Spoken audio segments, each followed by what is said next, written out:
Welcome. My name is Hassan Ali Qureshi, and this is my Fall 2021 presentation titled Native American Myths, Legends, Dreams, and Omens.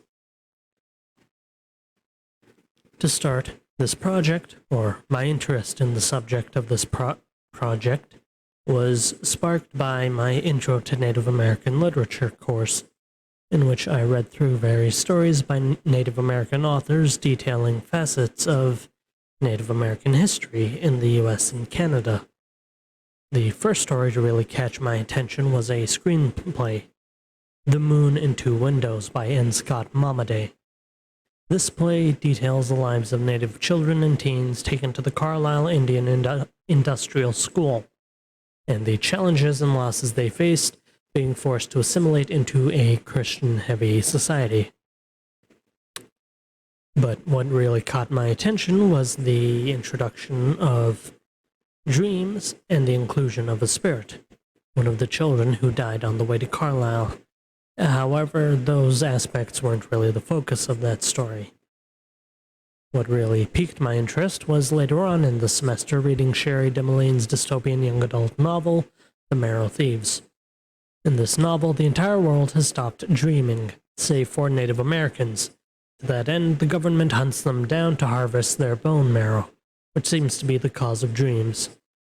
The story follows a group of survivors attempting to make their way in this world, and follows a young boy, Frenchie, and his coming of age.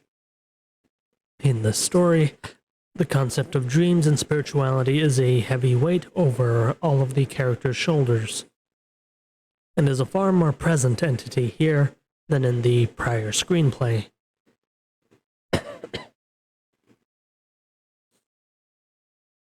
So, as for what I'm actually here to talk about, Native American tribes are all fairly diverse in beliefs. No one tribe believes the exact same thing as another. However, that extends more to symbolism, especially spiritual symbolism, than anything else. And a few examples of that would be the owl. In most tribes' cultures, the owl is seen as a harbinger of death, a terrible omen of bad times to come. Some children's stories in Native American tribes even involve using the owl as a sort of boogeyman figure to keep kids in line and prevent them from wandering the woods at night, lest the owl's talons come for their heads. That being said, in other tribes, like the Hopi tribe, owls are simply seen as humorless straight men who counter the antics of koshari clowns, and other tribes revere owls as symbols and fortunes for night vision, stealth, hunting. Some even associate owls with good medicine, like the bear. Speaking of which, the bear.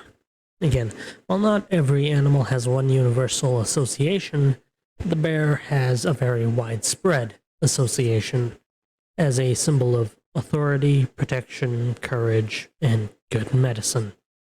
Specifically, bears are especially revered for their ability to continue fighting even when wounded, and that resilience proves to form a widely accepted, but not universally, notion of the bear across Native American tribes. And some animals are not so much associated with abstract concepts as they are with actual spiritual entities that embody certain concepts, and the spider is one of these. While some tribes see spiders as symbols of patience and endurance, or intelligence and skillfulness, some tribes view the spider as a trickster god, ranging from dashing and crude rogues to terrifying, brutal criminals.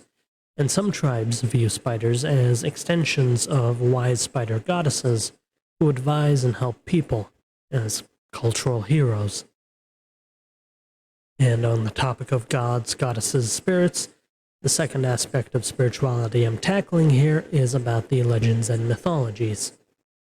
As many cultures do, Native American tribes have their own takes on creations of the world, of mankind, their own takes on good and evil, the weather and temporal phenomena, earthquakes and how the sun sets, and many of them share similarities with other cultures' myths. like the Iroquois' creation myth, which involves the ruler, known as Hawen Niu, lowering the sky woman, known as Ata In Sik, who rolls alongside him, down unto what would become the earth. And as the animals witness this, many of them question who could support her, and the turtle, known as Ha Nu Na, would volunteer, becoming the earth bearer, literally the earth itself. And his movements are used to explain events like earthquakes and tsunamis and the like. Other legends, like the Choctaw's Hunter of the Sun, is used to explain where the sun goes when night falls.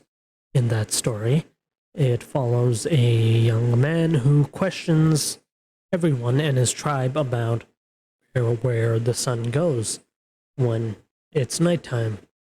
And so nobody can give him an answer, so he decides, I'll go and find out myself and come back with the answer. So he leaves for this decades-long journey, and when he comes back, decades have passed, but he reveals to everyone he went to the ocean and saw the sun rise from the water and then drop down into the water again. And then he passes away. Then, leaning back into the mythological aspect of it, we have the trickster gods and spirits and other gods and spirits. I'd mentioned how the spider is symbolic of a trickster spirit in some tribes, but more widely accepted are creatures like coyotes, rabbits, ravens, and crows. Certain tribes even have their own names for these spirits. Where Norse mythology has Loki, the Crow and Blackfoot tribes have Old Man, and the Lakota tribe has Iktomi.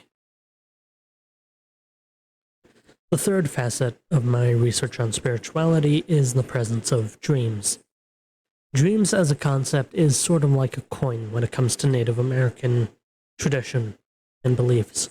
On the one side you have dreams, and on the other you have vision quests. They're both individual experiences, but they do share a bit in common with one another.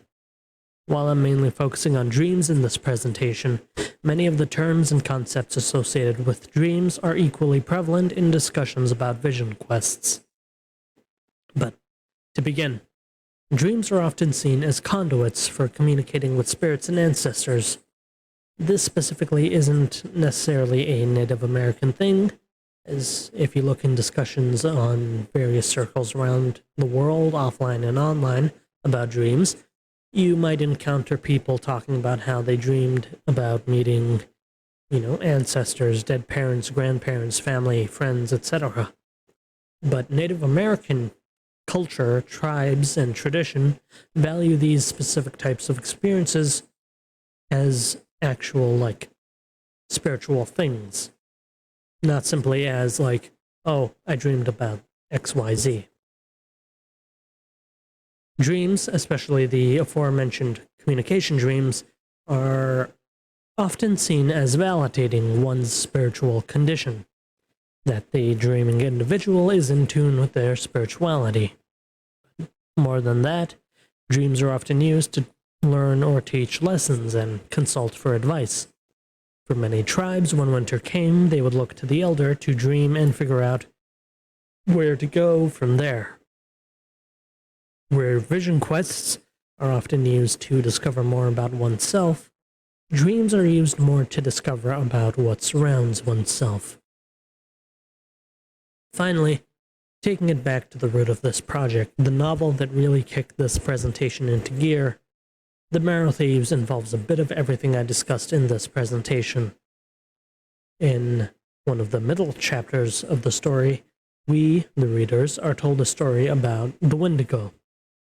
A Wendigo is a cryptid, a myth, an evil spirit, whatever you want to call it, which possesses people and desires to indulge in cannibalism.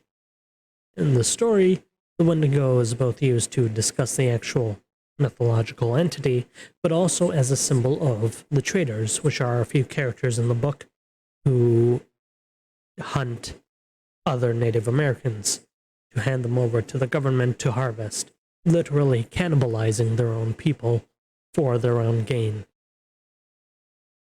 In the story, the main character Frenchie encounters a moose, which he decides to spare. But he then encounters it once more in his dream. The moose, like the bear, often symbolizes endurance and survival in many Native American cultures and tribes, which is very fitting for these characters. But in the story itself, the moose comes to also represent a respectful relationship with nature, which is a huge part of Native American culture across the board. Finally, the crux of the conflict, dreams. As I mentioned at the start, the story follows a world where everyone except for Native Americans have stopped being able to dream. This causes a panic, leads to the government trying to hunt Native Americans to harvest their bone marrow to produce these vials of liquid dreams. But throughout the story, the dreams that the characters experience are used to communicate and reveal certain things to certain characters, as well as obviously being the main source of the conflict. But it was this heavy focus on dreams, myths, animals, symbolism, and omens that led me down the path of researching Native American spirituality.